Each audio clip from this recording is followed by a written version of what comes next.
শুরুতেই জানিয়ে দিচ্ছি সংবাদ শিরোনাম, এরপর থাকছে বিস্তারিত। চীন থেকে $2.1 বিলিয়ন বিনিয়োগ ঋণের প্রতিশ্রুতি পেল বাংলাদেশ। 90-এর গণ অভ্যুত্থান দেখেছি, সরকার প্রতিশ্রুতি রাখেনি, বললেন নাহিদ। বিস্তারিত। বাংলাদেশের চীন সম্পর্ক আরও এক ধাপ এগিয়ে গেল। অন্তর্বর্তী সরকারের প্রধান উপদেষ্টা অধ্যাপক মোহাম্মদ ইউনূসের চীন সফরের সময় বাংলাদেশ $2.1 বিলিয়ন বিনিয়োগ ঋণ ও অনুদানের প্রতিশ্রুতি পেয়েছে। চীনের রাষ্ট্রদূত ইয়াও ওয়েন জানিয়েছেন, প্রায় 30টি চীনা কোম্পানি বাংলাদেশে $1 বিলিয়ন বিনিয়োগের অঙ্গীকার করেছে।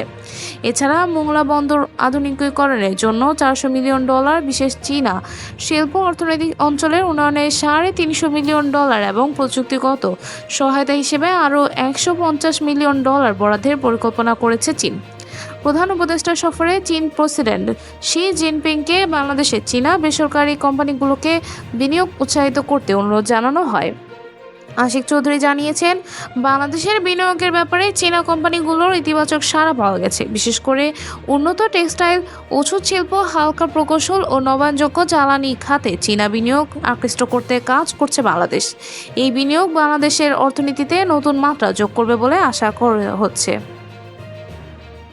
90-এর গণ অভ্যুত্থান দেখেছি, সরকার প্রতিশ্রুতি রাখেনি, বললেন নাহিদ। বিস্তারিত। সিরাজগঞ্জে জাতীয় নাগরিক পার্টির এনসিপি আয়োজিত ইফতার মাহফিলে ভার্চুয়ালি যুক্ত হয়ে দলের আহ্বায়ক নাহিদ ইসলাম বলেছেন, 90-এর গণ অভ্যুত্থানে আমরা পরিবর্তন স্বপ্ন দেখেছিলাম, কিন্তু নির্বাচিত সরকারগুলো কথা রাখেনি। তিনি বলেন, জনগণকে আর প্রতারণার সুযোগ দেওয়া যাবে না। তাই বিচার সংস্কার ও গণপরিষদ নির্বাচনের মাধ্যমে নতুন সংবিধান তৈরির দাবি জানাচ্ছি। নাহিদ আরও বলেন, জুলাই বিপ্লবে শহীদদের আত্মত্যাগ বৃথা যেতে দেওয়া যাবে না। আমরা চাই অন্যায় নিপীড়ন দ্রুত বিচার হোক, তারপরেই নির্বাচন হোক। তিনি জানান, নতুন বাংলাদেশ করতে তরুণদের ঐক্যবদ্ধ হতে হবে এবং বৈষম্যহীন সমাজ প্রতিষ্ঠার জন্য জাতীয় নাগরিক পার্টি কাজ করে যাবে। এই ছিল সর্বশেষ আপডেট। নতুন আরও আপডেট পেতে আমাদের সঙ্গেই থাকুন। ধন্যবাদ।